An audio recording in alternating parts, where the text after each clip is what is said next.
परमेश्वर की स्तुति करते हैं। हम सभी अभी आराधना किए गीतों के माध्यम से, और प्रभु का आगमन यहाँ पर है। प्रभु का आगमन, जो दोबारा आगमन, वो भी निकट है। तो आइए हम आप सभी का एक बार हृदय से स्वागत करते हैं। ओम भद्रं कर्णेभिः शृणोयाम देवा भद्रं पश्येमाक्षभिर्यत्राः स्थिरैरङ्गैस्तुष्टुवाग्वंशस्तनुभिः व्यसेमहि देवहितं यदायुः। आप सभी सज्जनों का, आप सभी प्रभु के दासों का, आप सभी प्रभु के बेटे और बेटियों का, जिसके हृदय में प्रभु यीशु निवास करते हैं, उन सभी का मैं स्वागत करता हूँ। हालेलुया। रामायण में कहा गया है, बंदऊँ प्रथम महिषुर चरणा, मोह जनित संशय सब हरणा, सुजन समाज सकल गुण खानी, करऊँ प्रणाम सप्रेम सुवानी। पहले पृथ्वी के देवता ब्राह्मणों के चरणों की वंदना करता हूँ, जो अज्ञान से उत्पन्न सभी संदेहों को हरने वाले हैं। फिर सब गुणों की खान संत समाज को प्रेम सहित प्रभु यीशु मसीह के मधुर और मीठे नाम में सुंदर वाणी से प्रणाम करता हूँ। हालेलुया। यहाँ पर देवता शब्द आया है। ये देवता वही है जो देने का काम करता है, जो लोकहित के लिए, जन कल्याण के लिए अपना त्याग करता है। वो अपना निवास किसी को रहने के लिए देता है, अपना अन्न में से भोजन वस्तु गरीबों के लिए निकालता है, अपना कुछ रुपया पैसा जो बचत होता है दशमांश के रूप में, वो प्रभु के कार्यों के लिए प्रभु के दासों को देता है, गरीब लोगों को देता है। वो उसको हम देवता कहते हैं। यहाँ पर अन्यथा नहीं लेंगे कि देवता शब्द यहाँ पर आया है, पंडित जी देवता बोले हैं। कन्फर्म रहें, कंफ्यूज नहीं, कंफ्यूज नहीं। हमारे यहाँ 70 किलोमीटर की दूरी है। जब हम अपने गांव से भिलाई में आते हैं तो फिर वहाँ पर मैं क्या देखता हूँ कि कम से कम 4-5 कुत्ते का एक्सीडेंट हो जाता है। कोई मरे पड़े रहता है, कोई तुरंत मरा रहता है। यानी कि कुत्ता क्या करता है, थोड़ा बीच सड़क में जाता है, फिर कार देखता है, फिर वापस आ जाता है, कार चलाने वाले को चकमा देता है, कार में कुचला जाता है। तो 4-5 कुत्ते 70 किलोमीटर के दायरे में मर जाता है, रोज़ की बात है। लेकिन भैंस मरे कम दिखता है, क्योंकि भैंस एक बार चल पड़ी तो मैं तो अपने मन के चली, है ना। भैंस कंफ्यूज नहीं होता, कुत्ता कंफ्यूज होता है। भैंस कन्फर्म रहता है कि मुझे देखेगा तो कार वाले खुद ही रोक लेगा। भैंस कंफ्यूज नहीं होता, चलता है। और कुत्ता कंफ्यूज होता है, इसलिए कुत्ता मरता है। आज संसार वैसी है। कुत्ते की तरह कंफ्यूज मत बनिए, क्योंकि कंफ्यूज रहेंगे तो मारे जाएंगे, कन्फर्म रहेंगे तो जीवन पाएंगे। हालेलुया। तो हम सभी कन्फर्म हैं कि यीशु ही मसीह है, यीशु ही उद्धार करता है। हालेलुया। अब हम वचन पढ़ेंगे, भजन संहिता 40 का 9 और 10 पद।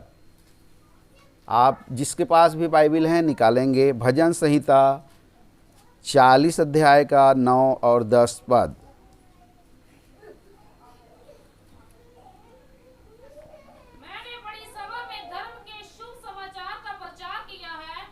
मैंने बड़ी सभा में धर्म के शुभ समाचार का प्रचार किया है। देख मैंने अपना मुंह बंद नहीं किया।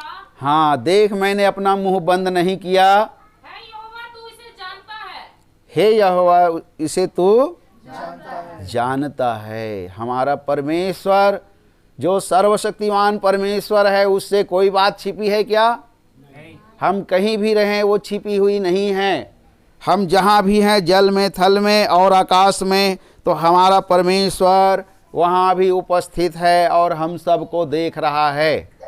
सीसीटीवी कैमरे में क्या लिखा रहता है? जहाँ जहाँ लगा रहता है, सावधान, आप सीसीटीवी कैमरे के नज़र में हैं, निगरानी में है।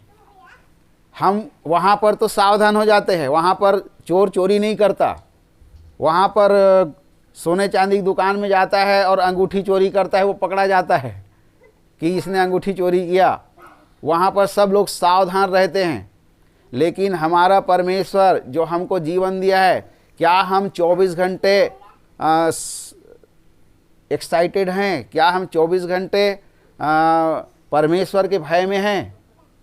हम 24 घंटे परमेश्वर के भय में हम रहें तो फिर सीसीटीवी कैमरे की ज़रूरत नहीं पड़ेगी। हालेलुया। तो बड़ी सभा में हम सभी जो प्रभु के चुने हुए दास हैं, सभी बाहर जाते हैं, सुसमाचार सुनाते हैं, अपने गांव से, अपने घर से, अपने शहर से लेकर जगह जगह जाते हैं। आज प्रभु ने मुझे आप लोग के बीच में ये दोबारा मौका दिया है। तो और हम वचन पढ़ेंगे, नीति वचन 25 का 25, उसके बाद पढ़ेंगे यशायाह 52 का 7। नीति वचन, जैसा थके मांदे के प्राणों के लिए ठंडा पानी होता है, हाँ, वैसे ही दूर देश से आया हुआ शुभ समाचार भी होता है। थके मांदे व्यक्ति प्यासा है तो उसके लिए अगर हम ठंडा पानी देते हैं तो उसके लिए वो अमृत के समान लगता है। तो वैसे ही हम दूर देश से आए हुए हैं, 2000 किलोमीटर दूर से आए हैं, वो शुभ समाचार आप लोग को सुनाने कि यीशु ही प्रभु है, यीशु ही छुटकारा देने वाला परमेश्वर है, यीशु ही चंगाई देने वाला परमेश्वर है, यीशु ही सारे बंधनों को तोड़ने वाला परमेश्वर है। ये सुसमाचार लेकर हम लोग आए हैं। हालेलुया। अब हम पढ़ेंगे यशायाह 52 का 7। 52 मतलब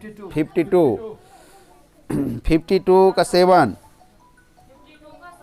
हाँ पहाड़ों पर उसके पांव क्या ही सुहावने हैं, हाँ, पहाड़ों पर क्या ही उसके पांव सुहावने हैं, जो शुभ समाचार लाता है, जो शुभ समाचार को लाता है, जो शांति की बातें सुनाता है शांति की बातें सुनाता है, और कल्याण का शुभ समाचार हाँ, और उद्धार का संदेश देता है। उद्धार का संदेश।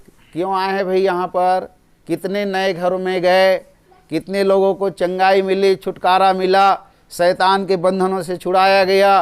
परमेश्वर के राज्य के लिए हमने ये काम किया, परमेश्वर ने आशीष दिया, परमेश्वर ने सहायता किया और हम दोनों भाई यहाँ पर पहुँचे हुए हैं। और पहाड़ों पर सुसमाचार, आप सभी पहाड़ अगल बगल पहाड़ है, वहाँ पर शुभ समाचार सुनाने के लिए हम लोग परमेश्वर की कृपा से, उसकी प्रेरणा से आए हुए हैं। तो आइए, अब ये बात हो गई, अब हम कुछ बात वेदों से हम आपको बताने जा रहे हैं कि हमारा यीशु के बारे में सारे वेद पुराण भी यही कहता है। यज्ञ का मतलब आप लोग क्या समझते हैं? यज्ञ जो स्वाहा स्वाहा कहते हैं, यज्ञ का मतलब होता है लोक कल्याण के लिए, लोक हितार्थ कार्य के लिए अपने जीवन को दे देना, स्वाहा करना, अपने आप को गला देना, अपने आप को खपा देना, अपने जीवन को खपा देना। प्रभु यीशु मसीह ने क्रूस में यज्ञ किया। आज से 2000 साल पहले हम सब के पापों के लिए, हम सब के उद्धार के लिए प्रभु यीशु मसीह क्रूस पे कुर्बान हुआ। उसने संपूर्ण मानव जाति के कल्याण के लिए यज्ञ किया, जिसको हम क्रूस यज्ञ कह सकते हैं। यज्ञ में क्या होता है? घी और सुगंध जड़ी बूटी उसमें होमते हैं, लेकिन प्रभु यीशु ने क्या होमा? अपने शरीर, प्राण, आत्मा को उड़ेल दिया।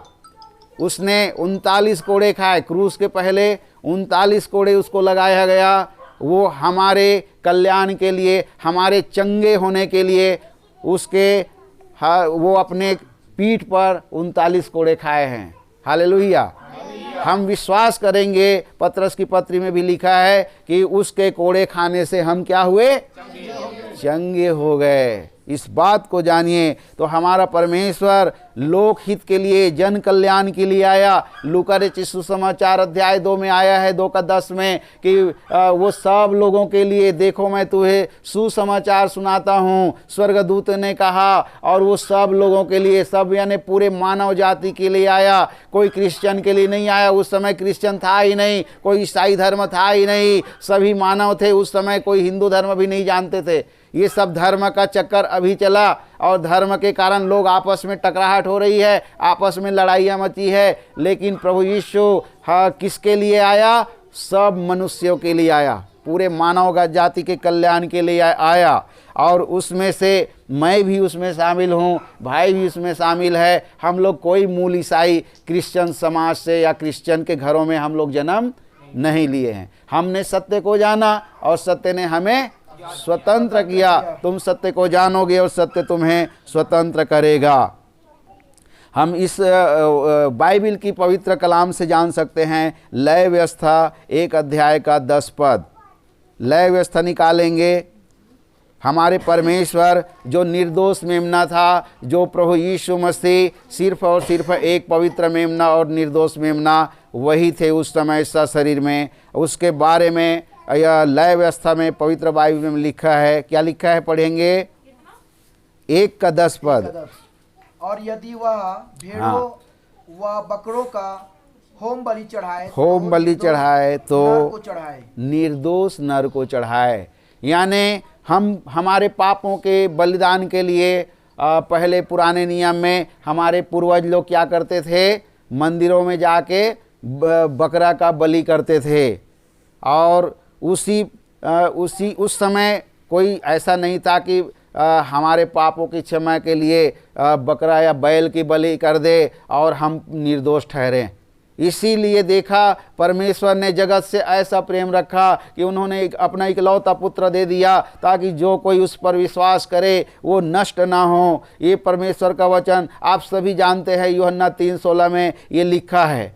तो परमेश्वर बहुत दयालु परमेश्वर, वो हमारे बीच में आया और निर्दोष आया। और यूहन्ना रचित सुसमाचार 1:29 में यूहन्ना ने कहा, देखो वो परमेश्वर का मेमना जो सारे जगत के पापों को उठा ले जाता है। हमारे पापों के लिए, हमारे पापों के उठाने के लिए, हम सब पापी थे। परमेश्वर ने देखा इनके पाप कैसे क्षमा होंगे।